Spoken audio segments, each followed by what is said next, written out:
মোহে এককালে রুচি নেই, সেই লেগে এই চমৎকার রেসিপিটা তৈরি করলাম। এই রেসিপিটা ওইলে মোহে রুচি না থাকলেও 2-3 প্লেট ভাত অনায়াসেই খাওয়ান যায়। তো এই রেসিপিটা আপনারা কেমনে বানাইবেন আপনাকে মোহে রুচি না থাকলে সেই আজকে আমি এমনি করে দেখাই দেবো।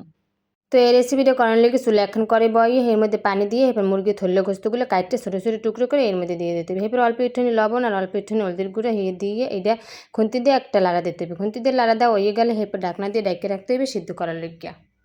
সিদ্ধ মিদ্ধ হয়ে গেলে এরপর কী করতে হবে এরম করে ডাইলে সেঁকে হালাইতে হবে। সেঁকে হালানোর পর এটা একখানে সরাই রাখতে এরপর চুলার একটা কড়াই বয়ে দিতে হবে। কড়াইয়ের মধ্যে বলরিয়ে কথা নিয়ে তেল দিয়ে দিতে হবে। তেলটা গরম হয়ে গেলে কী করতে হইবে পেঁয়াজ রসুন আদা কুচিয়ে রাখতে হইবে হেয়ে দিয়ে দিতে হইবে এর মধ্যে। হেয়ে দেওয়ানোর পর খুন্তি দিয়ে লাড়া দিতে হইবে। লাড়া চাড়া দেওয়ানোর পর ভাজা ভাজা করে ঢালাইতে হইবে। ভাজা ভাজা হয়ে গেলে এরপর কী করতে হবে এর মধ্যে পরিমাণ মতো লবণ দিয়ে দিতে হইবে। লবণ দিয়ে একখান লাড়া দিয়ে এরপর হলদির গুঁড়ো দিয়ে দিতে হইবে। এরপর একটুখানি পানি দিতে হইবে, নাহলে হলদির গুঁড়ো পুরো কালা হয়ে যাবে। এরপর মরিচের গুঁড়ো দিয়ে দিতে হইবে এর মধ্যে। মরিচের গুঁড়ো দিয়ে আবার খুন্তি দিয়ে লাড়তে হইবে। খুন্তি দিয়ে লাড়ি সারে এর মধ্যে মাংসের মশলা দিয়ে দিতে হইবে। এরপর জিরার গুঁড়ো ধনিয়ার গুঁড়ো এই সব কিছু এর মধ্যে দিয়ে দিতে হইবে। দেওয়ানোর পরে এরপর খুন্তি দিয়ে আবার লাড়তে হইবে। লাড়ি সারে এরপর একটুখানি কষিয়ে পানি দিয়ে দিতে হইবে।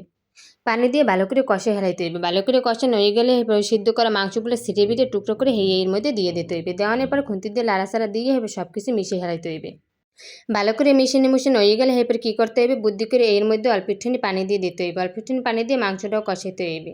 পানি দেওয়ানোর পর ভালো করে লাড়াচাড়া দিয়ে মিশানোর পর এরপর ঢাকনা দিয়ে ঢেকে রাখতে হইবে ভালো করে কষানোর লেগে। ভালো করে কষানো হয়ে যাবে আর মাংসটা অল্প সিদ্ধ হয়ে যাবে। এরপর ঢাকনা উড়িয়ে আবার খুন্তি দিয়ে লাড়তে হইবে।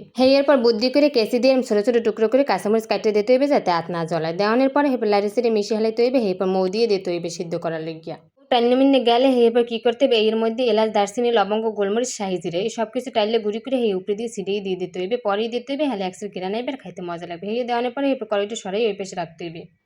রাহানোর পর চুলে আর একটা কড়াই বয়ে এর মধ্যে তেল দিয়ে এরপর অল্প একটুখানি রসুন দিয়ে দিতে হইবে বাগারের লইগিয়া।